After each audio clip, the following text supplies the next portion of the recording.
Check this out. It's a San Pedro cactus. I grew it from seed.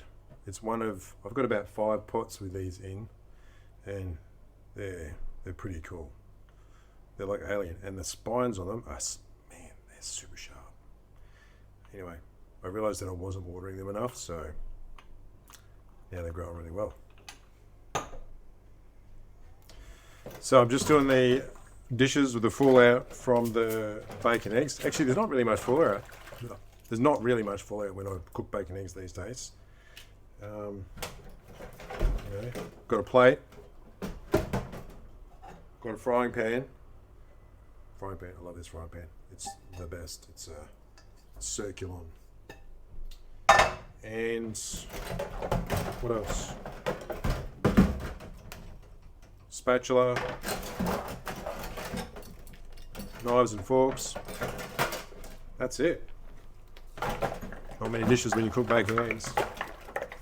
Oh, and also, very important, this is a strainer. I might make a separate video about this. It's a strainer to strain the fat that I get out of the pan after I finish cooking. So I scrape all the fat out of the pan through the strainer into my container with my combination beef tallow and pork, what do you call it, lard? I'll show you. This is here. So you never have to buy tallow or ghee or anything like that. It looks really good too, right? I did a bone broth the other day, and yeah, it made all of this. So this came to the top of the bone broth. It was about that thick with fat in the mason jar, and I just took off about half of it and then melted it and then poured it through the sieve again, and it's really good quality stuff. I think this time of the year when there's holidays on, it's a good time to think about what it is that you value, because I think a lot of people, and this is easy for me to say because I got wiped out financially a while ago, so I don't have a lot of what some people might call value, house, car, money in the bank, etc. Pretty much started over. But are they the really valuable things? Or are there other things that are more valuable, such as your friends, your family, your relationships, people that you love, people that love you? They're definitely more valuable. Think about when you get to the end. When you get to the end of your life, if you've scrimped and saved for a house, and you've worked your butt off to get promotions at a job, or you've worked your butt off in a business, I'm not saying there's anything wrong with any of those things, but they're not worth anything when you get to the end. They're only worth something to people who are left behind, perhaps, but they're not worth anything to you. At the moment that you die, nothing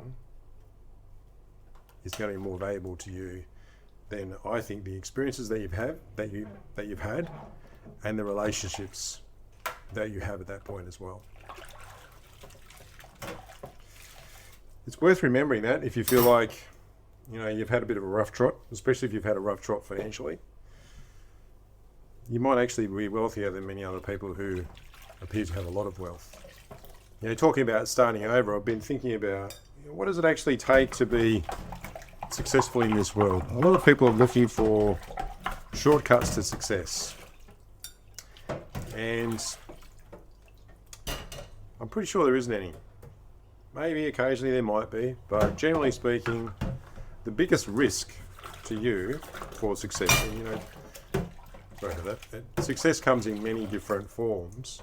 It could be financial, it could be status, it could be the quality of your relationships, the quality of your health. Success in all those things, the biggest risk is that you didn't stay in the game. Now, I've talked about staying in the game in a couple of videos ago, but I think it's such a critical thing to acknowledge and realize. So let's take your health, for example. Let's say you started eating the carnivore way because you wanted to get healthier. You wanted to lose weight, you wanted to lose some body fat, get yourself in shape, cure some autoimmune issues, whatever. The biggest risk to you is that you don't stick in the game. I think that anything, if you pick something, anything, and you stay in that game, you persist in that game for 10 years, for a decade, hell, I can't see how you wouldn't be successful. I just can't see it. And I think about all the people that I know, and myself included, anything that I've done for that period of time consistently, been successful. So if you are just starting out, just play the long game. Get in there okay, don't start something just to get in there for 90 days.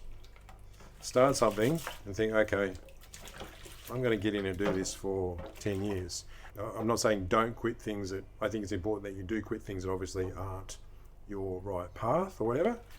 But, if you feel like, if you enjoy what you're doing, or whatever it is that you're pursuing, you don't have to be particularly talented or particularly skilled or to have a certain amount of knowledge or background or education or cultural upbringing. I don't care what it is. I think if you just stay in it for long enough, you've eliminated your biggest risk by staying in it for long enough. I got this idea from Ali Abdal, I think his name is. Yeah, Ali Abdal. He's a YouTuber. He's been on YouTube, I think, for 7 or 8 years. He's very successful. And just someone I've recently started following him. This is something he said in one of his past videos. Really valuable stuff, I think. I've been watching this TV series on Amazon, which I've only just discovered, but it did come out quite a while ago, which is called For All Mankind. It's like an alternative past. It's, American, obviously. It's centers around NASA and the space program. And it's an alternative past where the Russians landed on the moon first. And the race to, create a moon base on the moon. And John Lennon was shot, but he wasn't actually killed. But the Pope was, and there was all these different events that happened. Electric cars really took off in the 80s instead of only just recently like they have now.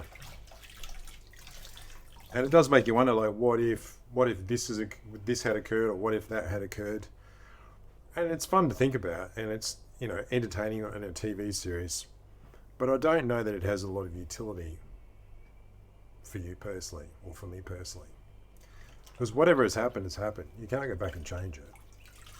The only thing that matters, the only thing you can do is what you do today. So, if you do have any regrets or things that happened in the past, try not to dwell on them for too long, because you can't change them. Doesn't matter how much you think about them, how much you beat yourself up about them. If you think that by, having some sort of regret or getting down on yourself about those things is going to eventually absolve you in some way, it won't. The best way to absolve yourself is to learn from that experience and then move on and do something that benefits you and everyone around you. I think about what my assets are, the things that I'm grateful for. Yeah, it's easily family. My wife April, my boys, my 2 little ones, my daughter and my son, mum and dad, my brother, my in-laws, my brother-in-law, sister-in-law, their kids.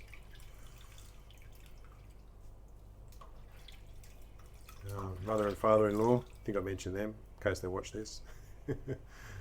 All the people in this community, the people that I've interviewed as part of my, my YouTube journey, the friends that I have, they're all the real assets. They're the really valuable things, the things that I gain the most pleasure from.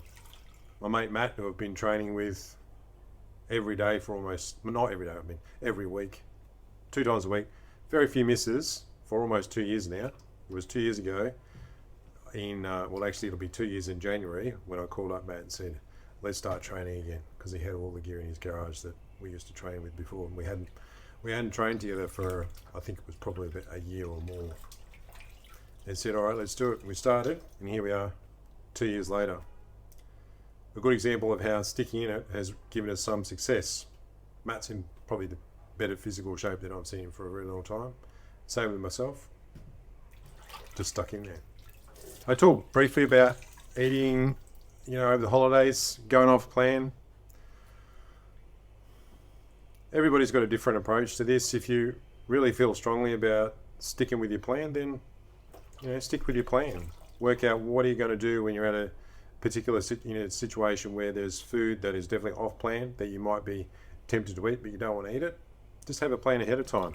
And maybe your plan is that you'll have a small amount of that food, or your plan is you'll just have none. Either way, it's okay. Or if your plan is you're just going to go completely off plan for an entire day, but get straight back on the wagon the next day, well, do that too. Just work something out that you know is likely going to work for you, and then do that. And do you know what?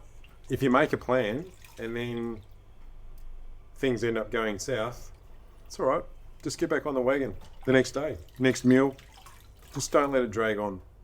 I think you can really start doing yourself some damage, you know, mentally as well as physically to your health if you just let things continue on. If you've made a commitment to yourself to improve your health, get better, clean up your diet, and you do, you know, drop the ball for a while, it's all right, but just start again really quick. I don't know if the Dishwashing Philosopher will be back next week. Maybe. I'm not going to make any particular commitment. I do like doing these every week because they're more therapy for me than what they are for anyone else. But I may see you again next week. Otherwise, probably be the week after. Maybe even the week after that. Depends on how I feel. How much time I feel like taking off and not thinking about YouTube. That's it. Love you all. Watch this video next. I think that's the right one for you. Yeah, you should definitely check that one out. See you later.